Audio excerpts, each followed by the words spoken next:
Welcome to V3 news లక్ష్యం సమాజహితం. నేను సౌమ్య. ముందుగా బులెటిన్లో హెడ్లైన్స్ చూద్దాం. తెలంగాణలో నియంతృత్వ కుటుంబ పాలనకి చరమగీతం. బీజేపీ తీర్థం పుచ్చుకున్న వారిని అభినందిస్తూ మాట్లాడిన కేంద్ర మంత్రి కిషన్ రెడ్డి. కాంగ్రెస్ పాలనలో పాలమూరులో ఆత్మహత్యలు, ఆకలి చావులే. హస్తం పార్టీపై ధ్వజమెత్తిన మంత్రి నిరంజన్ రెడ్డి. నిజామాబాద్ నీలకంఠేశ్వరాలయంలో అపచారం. పుష్కర్ణిలో దేవుని విగ్రహాలకి అభిషేకం చేస్తుండగా ఈవో వేణు జలకాలాట. జగనన్న నవరత్నాలు మీకు అందుతున్నాయా? గడప గడపకి తిరుగుతూ తెలుసుకున్న మంత్రి రజని. ఇక వివరాల్లోకి వెళ్తే, తెలంగాణలో నియంతృత్వ కుటుంబ పాలనకి చర్మగీతం పాడాల్సిన సమయం ఆసన్నమైందని కేంద్ర పర్యాటక శాఖ మంత్రి కిషన్ రెడ్డి అన్నారు. సికింద్రాబాద్ కంటోన్మెంట్ ఉద్యోగిగా ఉన్న పరశురాం కిషన్ రెడ్డి ఆధ్వర్యంలో 100 మంది అభిమానులతో కలిసి బీజేపీ తీర్థం పుచ్చుకున్నారు. ఈ సందర్భంగా కేంద్ర మంత్రి పరశురాంకి ప్రత్యేకంగా శుభాకాంక్షలు తెలిపారు. కేంద్రంలో నరేంద్ర మోడీ పరిపాలన పారదర్శకంగా సాగుతోందని, 9 ఏళ్ల పాటు విజయవంతంగా అభివృద్ధి సంక్షేమ కార్యక్రమాలతో ముందుకు దూసుకెళ్తున్నారని మంత్రి అన్నారు. తెలంగాణ రాష్ట్రంలో ముఖ్యమంత్రి కేసీఆర్ అవినీతి పాలన సాగిస్తూ ప్రజా సమస్యలను గాలికి వదిలేశారని విమర్శించారు. యుక్తి ఒక పరిశ్రమ. ఇప్పటి వరకు మన కంటోన్మెంట్లో ఎంతో మంది ఎమ్మెల్యేలుగా గెలిచిండ్రు. ఆ ఎమ్మెల్యేలు గెలిచినప్పటి దాంట్లో లోపల మన గురించి పట్టించుకో, ఒక మనిషిని ఒక ఎమ్మెల్యేని కలవాలంటే ఎలక్షన్లు అప్పుడే కలిసేవాళ్ళు. కానీ పరిశ్రమ అట్లా కాదు. ప్రతిసారి మన దగ్గరికి ఆయన వస్తాడు. ఆయన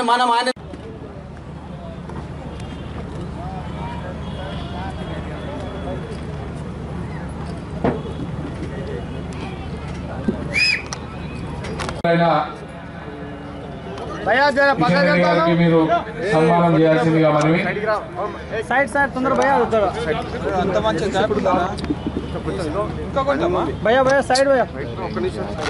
నాలుగున్నర దశాబ్దాల కాంగ్రెస్ పాలన పాపమే. పాలమూరు వలసలు, ఆకలి చావులు, ఆత్మహత్యలు అని ఆ పార్టీ వారు ఏ ముఖం పెట్టుకొని పాలమూరు ప్రజలని ఓట్లు అడుగుతారని మంత్రి నిరంజన్ రెడ్డి అన్నారు.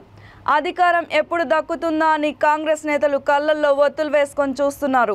కానీ 5 దశాబ్దాల అధికారంతోనే కదా అధోగతి పట్టించిందని ఆయన విమర్శించారు. పాలమూరు రంగారెడ్డి పూర్తి చేసి ఉమ్మడి జిల్లాని సస్యశ్యామలం చేస్తామని మంత్రి తెలిపారు. 9 ఏళ్లలో పాలమూరు వ్యవసాయ రంగ స్వరూపం మారిపోయిందని మంత్రి నిరంజన్ రెడ్డి అన్నారు.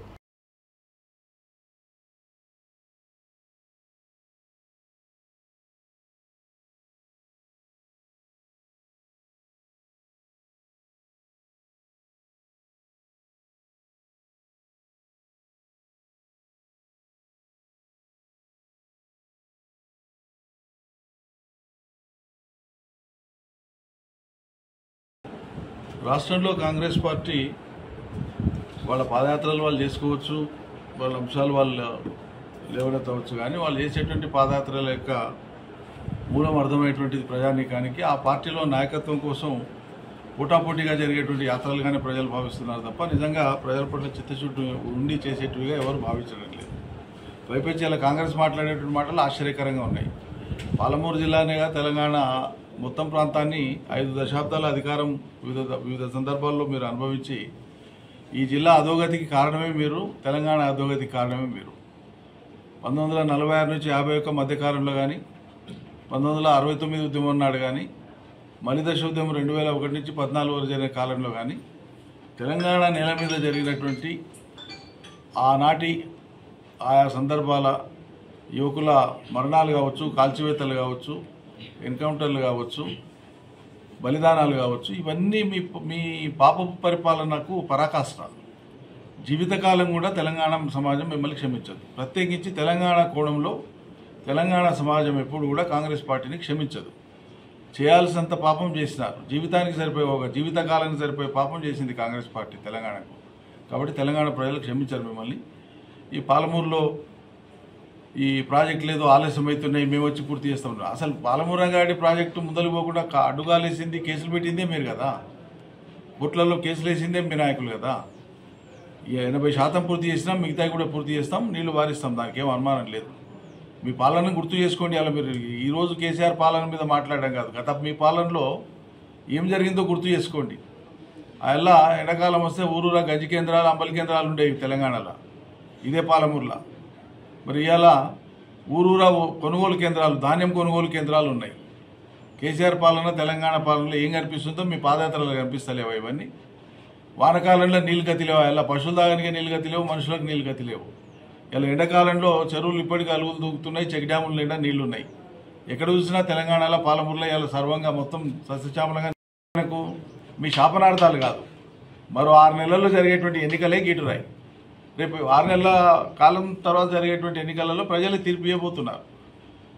గతంలో 4.5 ఏళ్ల పరిపాలన చూసినటువంటి తెలంగాణ ప్రజలు 2018లో ఇదే ఉమ్మడి పాలమూరు జిల్లాలో 14-13 టీఆర్ఎస్ను గెలిపించినారు, ఏకపక్ష తీర్పిచ్చినారు. రేపు కూడా ఇంచుమించు అదే జరుగుతుంది. వేరే పెద్ద ఆశ పెట్టుకొని భంగపడాల్సిన అవసరం లేదు. కాకపోతే మీరు చేసేటువంటి రాజకీయ విమర్శలలో ప్రజల్ని అర్థం చేసుకునేటువంటి విధంగా మీరు డ్రైవ్ చేయండి, తప్పలేదు. కానీ మీరు నిందారోపణలు చేసి నోటికొచ్చినట్లు మాట్లాడడం అనేటువంటిది పద్ధతి కాదు. నిన్న జడ్చర్ల సభలో మీ ఇష్టారీతిగా మాట్లాడినటువంటి తీరు అది ప్రజాస్వామ్యానికి చేటు చేసేదే తప్ప మంచి చేసేది కాదు.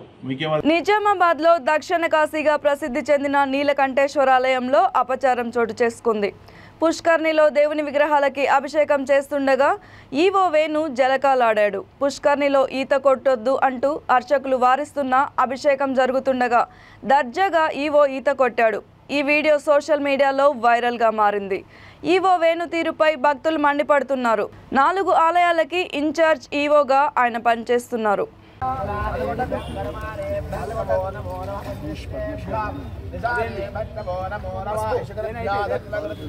జగనన్న అందిస్తున్న నవరత్నాలు మీకు అందుతున్నాయా అని గడప గడపకి తిరుగుతూ మంత్రి రజని ప్రజలని అడిగి తెలుసుకున్నారు. చిలకలూరిపేట మండలం కట్టుబడివారిపాలెంలో గడప గడపకి మన ప్రభుత్వం కార్యక్రమంలో వైద్య ఆరోగ్య శాఖ మంత్రి విడుదల రజని పాల్గొన్నారు.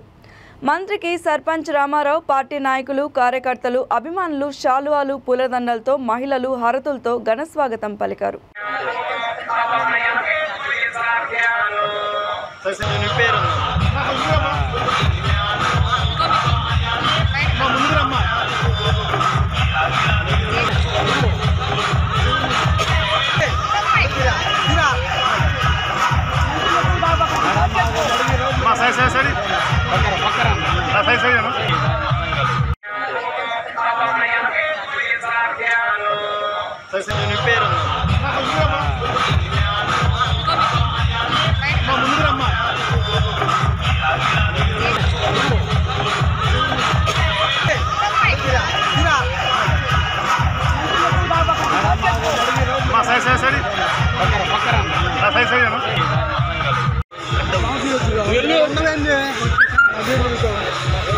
కొత్తపేట నియోజకవర్గం వాడపాలెం గ్రామం బస్టాండ్ సెంటర్లో టీడీపీ ఇన్ఛార్జ్ బండారు సత్యానందరావు ఆధ్వర్యంలో నందమూరి తారక రామారావు విగ్రహాన్ని రాష్ట్ర టీడీపీ అధ్యక్షుడు కింజరపు అచ్చెన్నాయుడు ప్రారంభించారు. ఈ సందర్భంగా సత్యానందరావు మాట్లాడుతూ శత జయంతి ఉత్సవాలలో ఈ విగ్రహం ప్రారంభించడం శుభ పరిణామమని అన్నారు. ఈ కార్యక్రమానికి విచ్చేసిన అతిరథ మహారథులందరికీ సత్యానందరావు ధన్యవాదాలు తెలియజేశారు.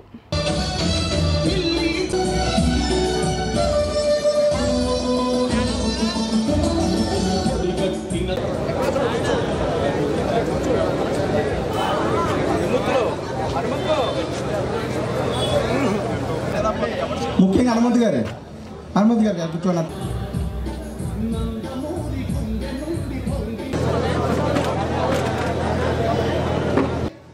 అది ఫోటో తీసుకునే అవకాశం ఉండాలి. అందరూ సాగరే కార్యక్రమం అందంగా జరగదు. విగ్రహావిష్కరణ దగ్గర అందరూ కూడా రావద్దు. ఇన్ఛార్జీలు, జిల్లా పార్టీ, రాష్ట్ర పార్టీ నాయకులు మన నియోజకవర్గం వల్ల వాళ్ళు చుట్టూ చేరు. మన జిల్లాలో ఉన్న నియోజకవర్గ ఇన్ఛార్జీలు, రాష్ట్ర కమిటీ, జిల్లా కమిటీ ఇక్కడ అసలు జనాలు ఉంచవద్దు. ఇలా ఇక్కడ దయచేసి సీట్లోకి వచ్చేవద్దుగా కూర్చున్నాం. అందరూ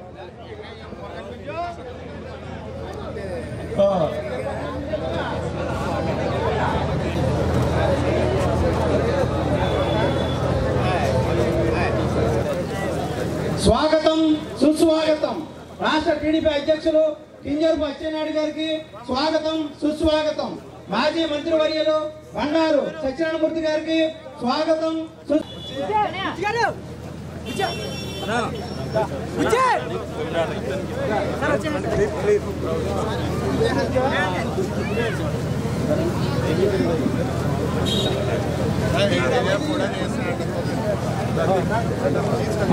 ప్రియతమ నాయకులు రాష్ట్ర టీడీపీ అధ్యక్షులు కింజవరపు అచ్చెన్నాయుడు గారికి స్వాగతం సుస్వాగతం. మాజీ మంత్రివర్యులు బండారు సత్యనారాయణమూర్తి గారికి స్వాగతం సుస్వాగతం. గంటి హరీష్ మాధురి గారికి స్వాగతం సుస్వాగతం.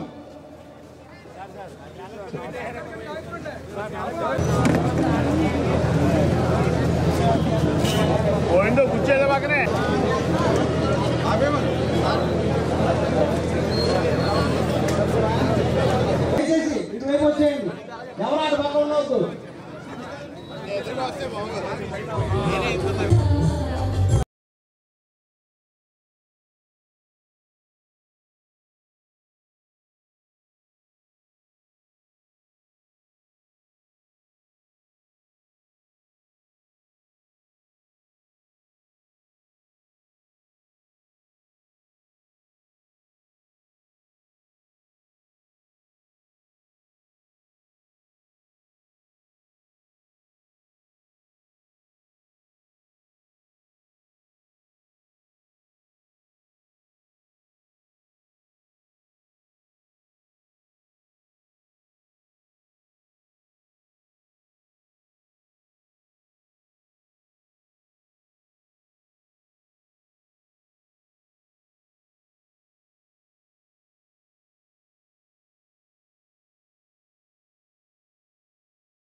అంబేద్కర్ కోనసీమ జిల్లా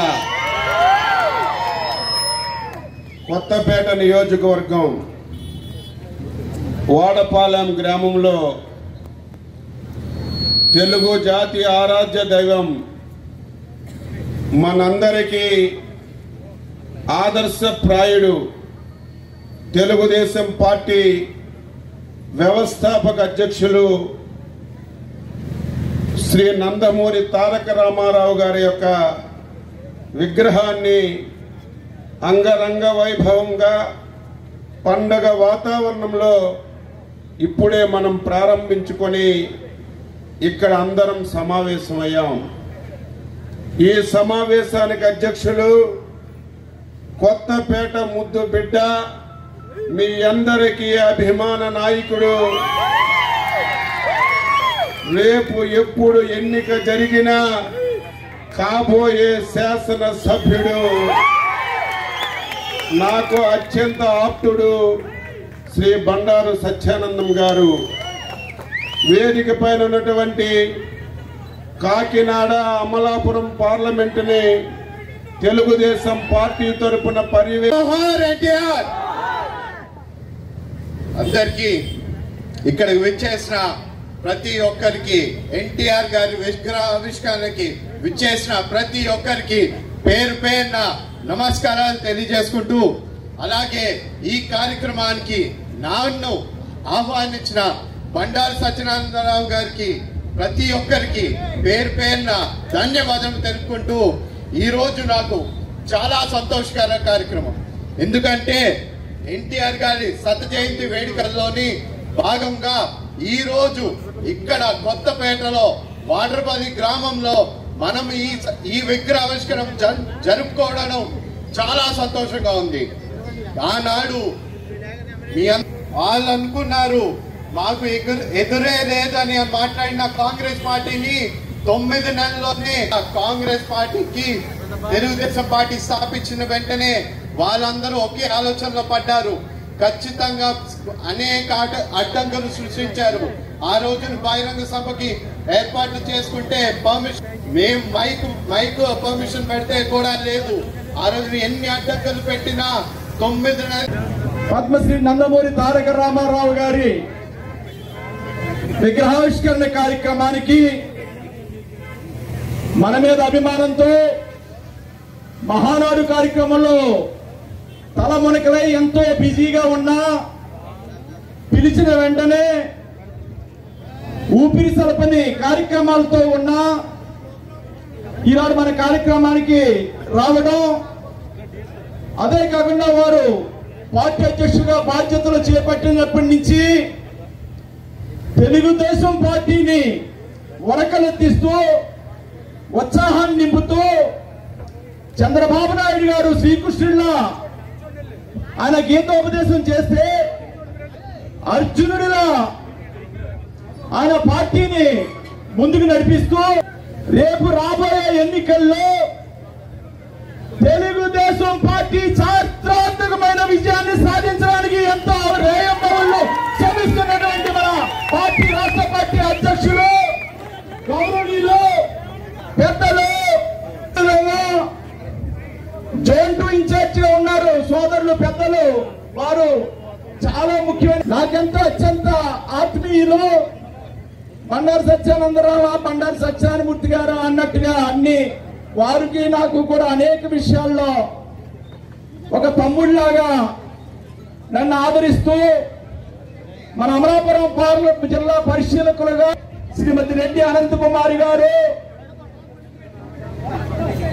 పెద్దలు రామచంద్రపురం నియోజకవర్గ ఇన్ఛార్జిగా ఉన్నటువంటి గౌరవనీయులు శ్రీ రెడ్డి సుబ్రహ్మణ్యం గారు, మన పార్లమెంట్ ఇన్ఛార్జి మన యువ నాయకుడు. కుప్పం మున్సిపల్ పరిధిలోని 14వ వార్డు కొత్తపేటలో వర్గపోరుతోనే మునిస్వామి వాసు వర్గాల మధ్య ఘర్షణ చోటు చేసుకుందని అర్బన్ సిఐ శ్రీధర్ అన్నారు. కుప్పం అర్బన్ పోలీస్ స్టేషన్లో మీడియా సమావేశంలో CI rural CI Riyaz Ahmed వివరాలు వెల్లడించారు. మునుస్వామితో పాటు 11 మందిపై కేసులు నమోదు చేసినట్లు వారు తెలిపారు. 6 మందిని అరెస్ట్ చేసి రిమాండ్కి తరలిస్తున్నట్లు తెలిపారు. ఎవరైనా శాంతి భద్రతలకి విఘాతం కలిగిస్తే వారిపై నాన్ బెయిలబుల్ సెక్షన్ల కింద కేసులు నమోదు చేసి చర్యలు తీసుకుంటామని వారు హెచ్చరించారు. ఇవన్నీ చేస్తే మాత్రము పోలీసు శాఖ తరఫున మాకైతే క్లియర్ కట్గా ఆదేశాలు ఉన్నాయి. ఎటువంటి పరిస్థితుల్లో లా అండ్ ఆర్డర్ శాంతి భద్రతలకు విఘాతం కలిగించే ఎటువంటి పరిస్థితి అయినా కూడా కఠినంగా ఐరన్ హ్యాండ్తో మేము అణిచేస్తామని చెప్పి హెచ్చరిస్తున్నాము. అన్ని వర్గాలకు కూడా చాలా గౌరవంగా ఎవరి పని వాళ్ళు చేసుకొని శాంతి భద్రతలకు పోలీసులకు సహకరించవలసిందిగా కోరుతున్నాము. మా ఉత్తర్వులు ధిక్కరించి చట్టాన్ని చేతిలో తీసుకొని ఎవరైనా సరే ఎటువంటి వారైనా సరే గొడవలు సృష్టించాలని ప్రయత్నం చేస్తే వారి మీద కఠినమైన చర్యలు తీసుకుంటాం. ఇవన్నీ కూడా నిన్న ఫిర్యాదు రావడం జరిగింది. దీని మీద ఈరోజు మునుస్వామి, అదేవిధంగా వారి తమ్ముడైన గంగప్ప, వెంకటేష్, సూర్యకుమారు, సురేంద్ర, హరీష్, వినోద్ కుమార్ అని వీరందరి మీద 307, అదేవిధంగా 452 హౌస్ ట్రెస్ పాసెస్, ఇవే కాకుండా రైటింగ్ కేసెస్ ఇవన్నీ కూడా రిజిస్టర్ చేయడం జరిగింది. ఈరోజు నిన్నటి దినమే వీరిని ఈ 7 మందిని అరెస్ట్ చేయడం జరిగింది. ఈరోజు వారిని మ్యాజిస్ట్రేట్ గారి వద్ద హాజరుపరచడం జరుగుతుంది. కుప్పంలో ఎవరైనా సరే ఎటువంటి శాంతి భద్రతలకు విఘాతం కలిగించే పని చేసినా కూడా పోలీసు వారు ఎటువంటి పరిస్థితిలో ఉపేక్షించే పరిస్థితి లేదు. ఖచ్చితంగా వారి మీద కఠినమైన చర్యలు ఉంటాయి. వీరే కాదు, ఎవరైనా సరే బయట నుంచి వచ్చి ఇక్కడ గ్రూపులు కట్టి ఏదో ఇక్కడ రాజకీయ పరంగా ఎదుగుతాను, ఇక్కడ గొడవలు సృష్టించి అని చెప్పి ఎవరైనా సరే అటువంటి ఆలోచనలు ఏమైనా ఉంటే దయచేసి అన్ని మానుకోవాల్సిందిగా కోరుతున్నాము. ఎవరిని ఉపేక్షించే పరిస్థితి లేదు. పోలీస్ డిపార్ట్మెంట్ చాలా ఫర్మ్ ఉంటుంది. ఎవరైనా సరే చట్టాన్ని తమ చేతిలో తీసుకోవడం కానీ ఇంకోటి కానీ చేయడం జరిగితే వారి మీద కఠినమైన శిక్షలు ఉంటాయి. నాన్ బెయిలబుల్ కేసులు పెడతాము, పంపించేస్తాము. అదే కాకుండా చట్టంలో ఇంకా ఎటువంటి అవకాశాలు ఉంటాయి, బైండ్ అవర్స్, 107లు, 109లు ఇవన్నీ కూడా పెట్టడం జరుగుతుంది. కాబట్టి అందరికీ ఈ యొక్క ఎవరైతే చట్టాన్ని తమ చేతుల్లో తీసుకుంటారో వాళ్ళందరికీ ఇచ్చే ఒక ఇదేమంటే వారు ఎటువంటి పరిస్థితుల్లో కూడా పోలీసు వారి యొక్క ఉత్తర్వుల్ని ధిక్కరించకుండా వాళ్ళు చట్టానికి అనుగుణంగా పనిచేయాలి, చట్టానికి అనుగుణంగా వాళ్ళు నడుచుకోవాలి. ఆ విధంగా లేని పక్షంలో పోలీసు వారు చాలా కఠినమైన చర్యలు తీసుకుంటారు. దీనిని ఈ యొక్క కుప్పం ప్రాంతంలో ఎవరైనా సరే అధిగమించినట్టయితే వాళ్ళ మీద పోలీస్ పరంగా తర్వాత పోలీస్ చట్టాలకు అనుగుణంగా వాళ్ళ మీద శిక్షలు అనేవి ఉంటాయి. కాబట్టి దీన్ని దృష్టిలో పెట్టుకొని ఇక్కడ గొడవలు చేసేటటువంటి వాళ్ళంతా కూడా తమ ఈ చట్టాలకు అనుగుణంగా పనిచేస్తారని ఆశిస్తున్నాను. Thank you.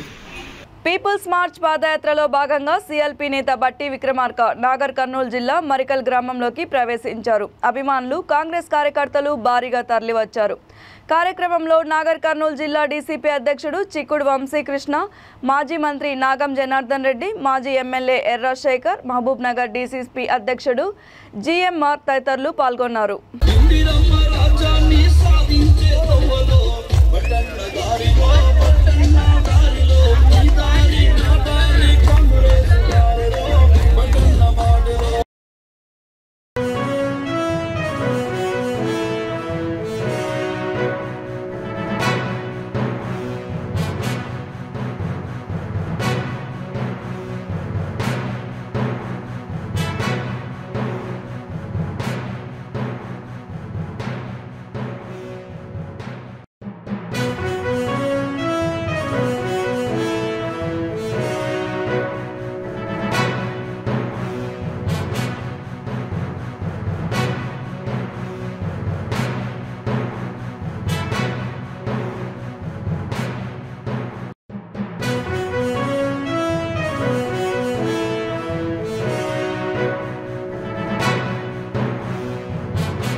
మెదక్ జిల్లా నిజాంపేట మండలం కల్వకుంట గ్రామంలో ట్రాక్టర్ బోల్తాపడి మృతి చెందిన వ్యక్తి కేసు మరో మలుపు తిరిగింది. బోల్తాపడ్డ ట్రాక్టర్ని గురువారం ఎవరో దొంగిలించారని సిద్దిపేట జిల్లా భూంపల్లి పోలీస్ స్టేషన్లో ట్రాక్టర్ యజమాని ఫిర్యాదు చేశాడు.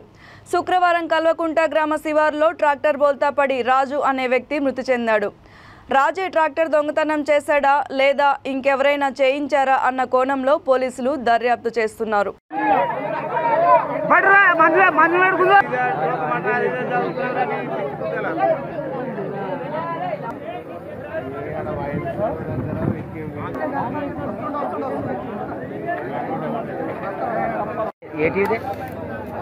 అదే అందరు problem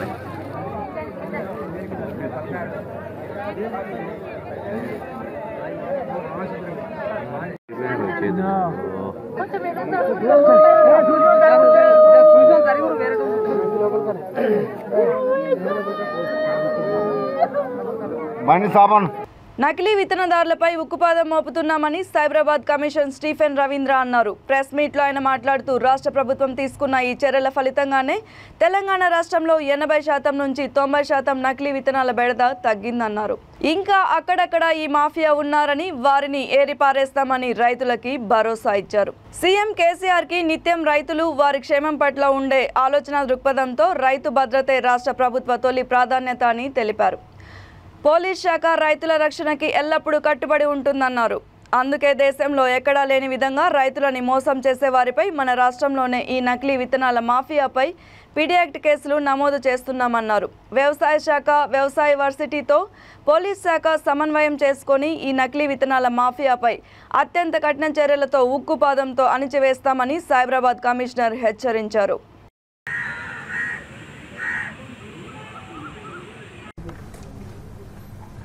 good morning to you all.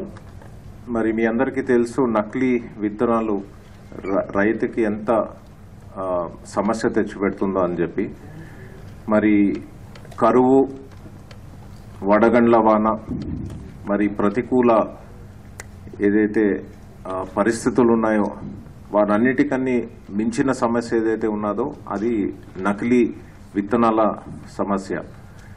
మరి ఈ నకిలీ విత్తనాల సమస్య మనకి రాష్ట్రంలోని అరికట్టాలని చెప్పి తెలంగాణ రాష్ట్ర ప్రభుత్వము మరి గౌరవ ముఖ్యమంత్రి గారు ఎప్పటికప్పుడు మరి ఎవరైతే స్పూరియస్ సీడ్స్ తయారు చేస్తారో వాళ్ళని కంప్లీట్గా అణిచివేయాలని చెప్పి ఆ సరఫరా మరియు నెట్వర్క్ కూడా అంతా అరికెట్టాలని చెప్పి మాకు ఈ యాసంగి సీజన్ ముందు మాకు గౌరవ ముఖ్యమంత్రి గారు ఎప్పటికప్పుడు దిశానిర్దేశం చేసి మాకు చాలా స్పెసిఫిక్ ఇన్స్ట్రక్షన్స్ ఇచ్చి ఈ స్పూరియస్ సీడ్స్ బెడద ఏదైతే ఉన్నదో అది తగ్గించాలని చెప్పి మాకు ఎప్పటికప్పుడు ఇన్స్ట్రక్షన్స్ ఇస్తూ ఉంటారు. మరి దీన్ని పురస్కరించుకొని మేము రీసెంట్గా గౌరవ వ్యవసాయ శాఖ మాత్యులు మరి పోలీస్ సిబ్బంది అందరూ కలిసి ఒక జాయింట్ టీమ్స్గా ఏర్పడి మేము ఈ పెద్ద కేసు అన్నది పట్టుకోవడం జరిగింది. సో ప్రధానంగా మరి చూస్తే ఇక్కడ టోటల్ మనకి 3 కేసెస్ మనము బుక్ చేశాము. ఇందులోని 6 మెంబర్స్ అరెస్ట్ చేసి టోటలీ అబౌట్ 2.65 టన్స్ అంటే 2650 kgs of spurious cotton seeds మనము బాచుపల్లి, బాలానగర్ అండ్ షాబాద్ నుంచి మనం సీజ్ చేయడం జరిగింది. టోటల్లీ ఇదంతా about 85 lakhs worth of material ఇది. సో ఫస్ట్ 2 కేసెస్కి సంబంధించి చూస్తే బాచుపల్లి అండ్ బాలానగర్ కేసెస్. ఈ కేసు ప్రధానంగా మనకి Cyberabad SOT Balanagar team, local police. మరి బులెటిన్ ముగించే ముందు హెడ్లైన్స్ మరొకసారి. తెలంగాణలో నియంతృత్వ కుటుంబ పాలనకి చరమగీతం. బీజేపీ తీర్థం పుచ్చుకున్న వారిని అభినందిస్తూ మాట్లాడిన కేంద్ర మంత్రి కిషన్ రెడ్డి. కాంగ్రెస్ పాలనలో పాలమూరులో ఆత్మహత్యలు, ఆకలి చావులే. హస్తం పార్టీపై ధ్వజమెత్తిన మంత్రి నిరంజన్ రెడ్డి. నిజామాబాద్ నీలకంఠేశ్వరాలయంలో అపచారం. పుష్కర్ణిలో దేవుని విగ్రహాలకి అభిషేకం చేస్తుండగా ఈవో వేణు జలకాలాట. జగనన్న నవరత్నాలు మీకు అందుతున్నాయా? గడప గడపకి తిరుగుతూ తెలుసుకున్న మంత్రి రజని. మరిన్ని అప్డేట్స్ కోసం చూస్తూనే ఉండండి V3 న్యూస్. లక్ష్యం సమాజహితం.